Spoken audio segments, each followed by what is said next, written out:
6 дугаар сарын 13 4-ний үеэр бол одоо хотын захиргаан дээр манай жаргал дарга гэдэг програм эрхэлсэн орлого даргыг дуудаад энэ үндэсний баяр наадмын хөтөлбөрийг өөрчлөх санал санаачлагыг бол одоо танай уран бүтээлчдээс одоо даалгаж байна. Бид тийм хүсэлтэй байна. Энэ хуучны загварчилсан одоо социализмыг магтан дуулсан тийм урьяа лоозон ихтэй биш. Үндэсний ууламжилдаа тулгуурсан баяр болгоорой гэдгийг жаргал дарга маань нэрээд хэлэхдээ Гүрбазар Бадрууган бид гурвыг дуудаад за одоо энэ өрөөнд суугаад тэгээд үдээс хойш хуралтай тэр болтол энэ зохиол бичээд энэ агуулгыг яаж өөрчлөх вэ? Тэгээд би очиж манай уран бүтээлчд энийг ингэж хийх гэж байна гэсэн та нарын зохиолоор одоо дамжуулаад хэлийгэл. Тэгэл бид гурав уцтаал бид гурав цуглараад тэгээд энэ дээр хуучин телевизийн маань төв байр бол нөгөө талд одоо юм байж байгаа шүү дээ. Тэрний 3 давхарт энэ 2 цаг хагас орчмол суусан баг. За ийм болгоё. Тэгээд угаасаа бид гурав нэг уран бүтээлч илүү уран бүтээлийн тийм дэврүүн сэтгэл юм уу фантаз, хийсвэр сэтгэлээр маань юунаас ихтэй вэ гэхээр Монголын түүх ёс заншил өв уламжил дээр суурлаарай гэсэн учраас түүх өв уламжлаа яриад эхлэнгүүт монголчууд баяр наадмаа яадаг, яаж цэнгүүлдэг байсан бэ гэхээр нэгдүгээр туг цэнгүүлэх ёслол гэж байдаг байсан. Жилд 2 удаа манай эртний бидний одоо тэнгэр лугаа шүтэж хиймэр дундаа маань улсан одоо энэ төрийн их сүлд маань 2 байгаа шүү дээ тий. Цагаан туг, хар туг гэж байгаа. Дайн байлдааны хар туг гэж байгаа.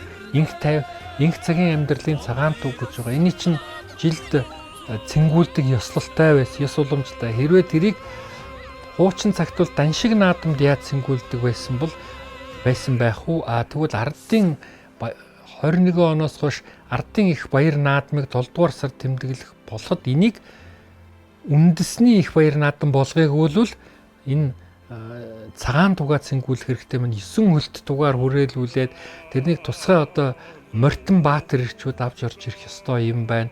Тэгээд хаан маань одоогийн ерөнхийлөгч гэж бодоход Монголын одоо бидний тэргүүнээ одоо бүх Монголыг захирсан тэр хүн маань ямар хүндэтгэлтэйгээр гарч ирэх үү гэхээр цагаан эсгий дэвссэн байх юм байна. Тэрэн дээгүүр хүндэтгэлтэй явж ирээд баяр талархлын үгээ ард түмэндээ өрөөгөөд их баяр наадам цэнгүү маань эхэллээ гэж хэлэх ёстой юм байна. Ингээд Монголын одоо түүх соёлын цаг хугацааг ингээд илэрхийлсэн тийм үзүүлбэрүүд байх хэрэгтэй байна гэл бид гурвээс түүхэн уламжлалаа сайн сэргэнгүүт тал талаас уран цагын хэсгийн чивэж ёслолынхаа төрийн ёслолын хэсгийн чивэж хөгжмийнх нь юм байгаад Бадрууган ч хөгжим талаа гүрээ чинь ингээд уран сайхан фантаз хийсвэрнүүдэд би бол түүхэн талаагаа юутай баримтлахуулаад уран талаасаа ярихад л нэг зохиол гараад ирснэгээ шууд өгөөл тэгээд тэрийг маань хотын захиргаа хүлээж аваад тэгээд Дорж самбуу найруулагч бий те драмын театрын найруулагч Монгол улсын урлагийн гавьяа зүтгэн тэгээд Дорж самбууга бас найруулагчийн маш их олон сайхан уран санаанууд нэмээ тэгээд 1991 оны улсын баяр наадам бол шал өөр болж гарсан үндэсний одоо бахархал болсон өв соёлд түүхэн уламжилдаа одоо харуулсан сурталчилсан тийм байдлаар өөрчлөгдөж гарч ирсэн. Тэр маань өргөцсөөр яваад өнөөдөр хүрч штэ тийм.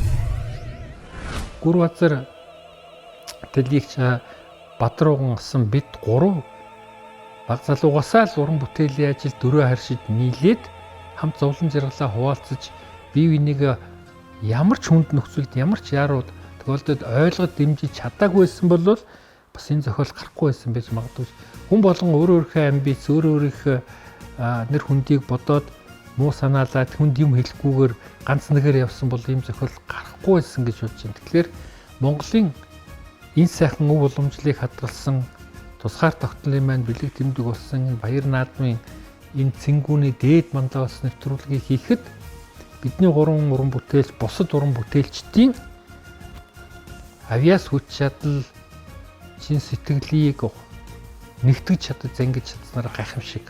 Бүх Монголыг бас ингэж зангиж чаддагаараа гайхамшиг. Наадамтай холбоотой юм болгон зангидагдаад сайхан гардаг байх хэвээр. Эзэж бутарч сарнидаггүй байх ёстой гэж боддог.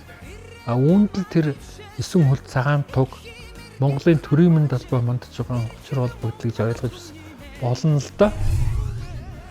Тэнгэр бурхан гэж байдаг бол бид нарт шивэнсэн ч юм уу, хэлсэн ч юм уу, яасан ч юм 9 хөл цагаан туга Монголын баяр цэнгэлийн наадам одоо эхэлж гин гэдэг бол Монгол улс өн мөнхөд үүрд одоо хөхтөнгөрийн дор энэ төр улсынхаа мандан бадралыг одоо тунхаглаж байгаа энэ санаа яаж биднэрт ингэж бахархах шүү дээ.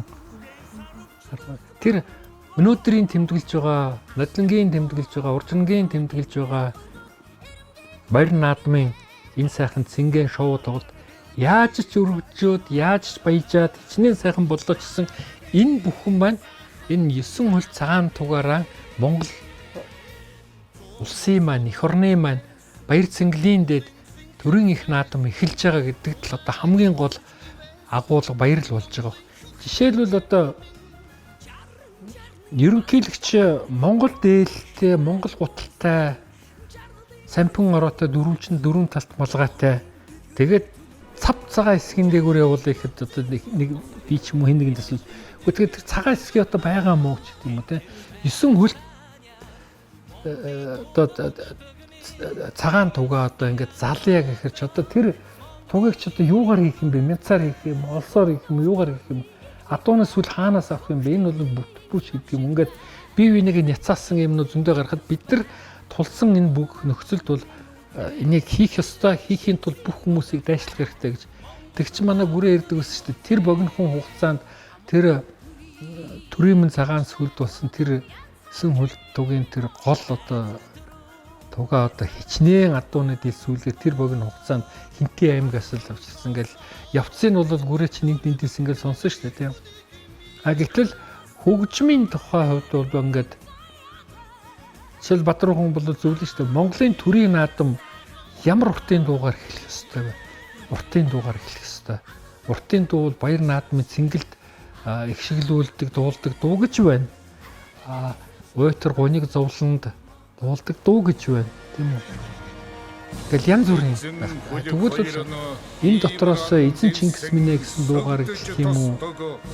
Тэгэл ингээл одоо тэр хооронд чинь маш хурдан хугацаанд уруулаад одоо мэдхээрэл бодсноор уран сайн ойлгож явснаар бие биендээ уралдаж хилээд засалруулж явал тус тусынхаа цаасуудыг нийлээд нэг нь уншиж өгөөл нэг нь шивэл тэгэл тэр дороо зохиол нэ 2 цаг орчим бичээл гарцсан болоо л гэж үү. Яг тэгэхээр арга за намайг орж ирэхэд шүү дээ би хот руу ажилтаа явлаа намайг орж ирэхэд таагаар дууссан багаар би хотын захиргаан дээр аваачаад энэ зохиолыг чинь батлуулнаа. За хаалгач түгжээ явлаа гүцээ бид гуравт юу байх юм бэ тэнд сандал ширээл байна цаас байсан байна.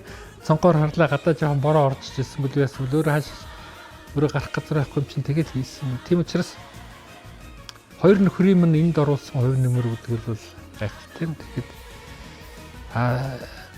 эндээ бол эрдэж омгшиж өнгөрч гүйж болох байсан ч гэсэн энэ зүгээр л биднэрт зайлшгүй нөхцөлд одоо хийх шаардлагатай боллоо гэсэн олон мянган үүрэг даалгавар хүчисний нэгийг нь л өөрийнхөө мэдгч чадгаар л хүсэж төгсөн байх л гэж жил бодоо тэгээд л тарцгаасан шүү дээ. Сэтгэлийн минь хөдөлгөж омгшуулах ганц юм бол төв цэнгэл тэгээд их наадман цэнгүүлэхээр орж ирж байгаа 9 хөл туг юм шүү.